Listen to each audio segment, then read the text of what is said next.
So I want to continue this conversation on the left's weaponization of the federal government and the legal system, and how the Republicans, just having slim control of one chamber, are going to be able to address this issue, which I think is going to affect the 2024 election, without question.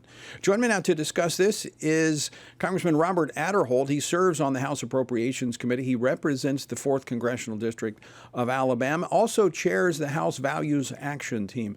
Congressman Aderholt, welcome to Washington Watch. Good to see you. Well, Tony, great to be with you. Thanks for inviting me to be on.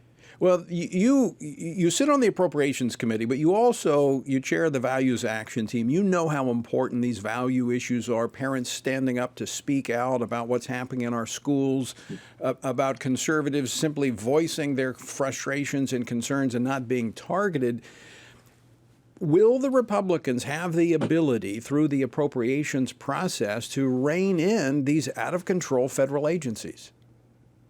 We're definitely working on it. And you mentioned about as far as how this ties in with the value action team and as far as values, so many school parents of school children want to go to the school boards and to discuss a lot of it. And as you know, the FBI has really, in some crazy situations, really cracked down on just parents voicing their concern.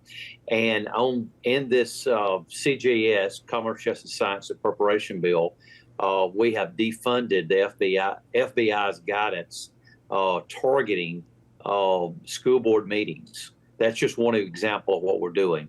And obviously, you had the Congresswoman on just a few minutes ago, and she talked about the authorization committee through weaponization.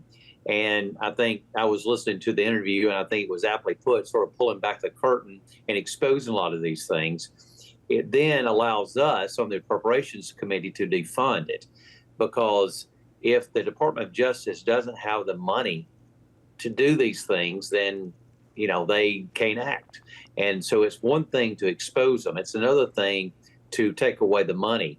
Obviously, the people at the Department of Justice are not going to work for free. And if you don't have any money for any programs over there, then you're able to stop it. And that's what the goal of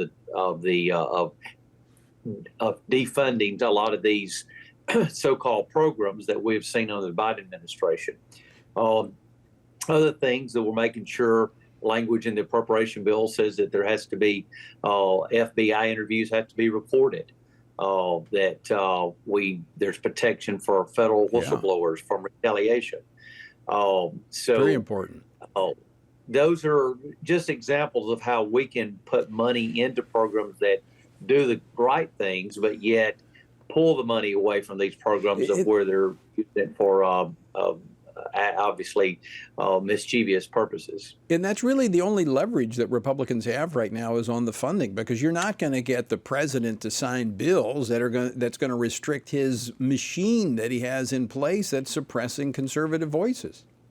Yeah, no, there's a standalone bill or anything that did this would never pass the Senate right now anyway, and certainly the president wouldn't sign it. So being able to take that money away, that's really where, and that's why they call it the House has the power of the purse, or the Congress has the power of the purse, is that we're able to decide where that money goes, because obviously we can not only put money into a program, but also you can take money away from a program. And if a program doesn't have any money, and if employees are not being paid, then they're probably not going to be going to work and doing all these things on a daily basis.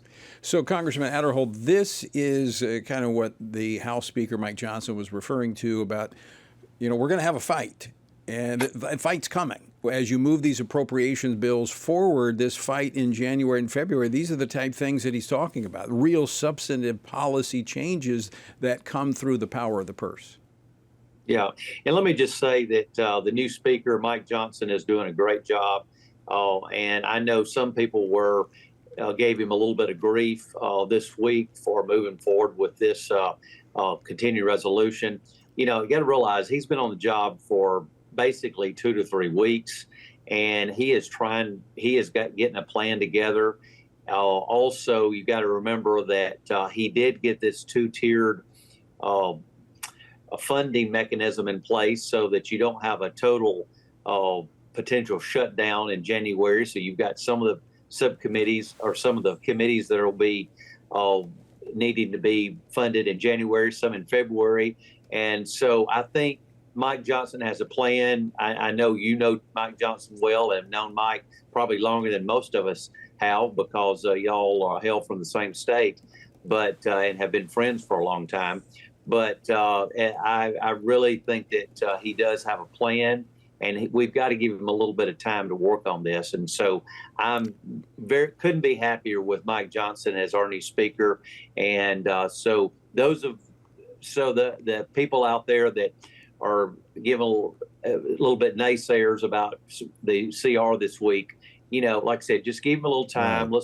He's got to have a little time to work on it. And I know Mike Johnson. You know Mike Johnson, and he's not going to just turn away from a fight. No, He's going to be there, but he's going to have a plan before he just goes exactly. to a fight. You got to be smart about it. Congressman Robert Aderholt, always great to talk with you. Thanks so much for the great work you do and for chairing the Values Action Team. Well, thank you, Tony, for the work that you do and for all the work on values that we work together so closely on. And I look forward to continue to work with you and look forward to being with you on another time. All right, very good.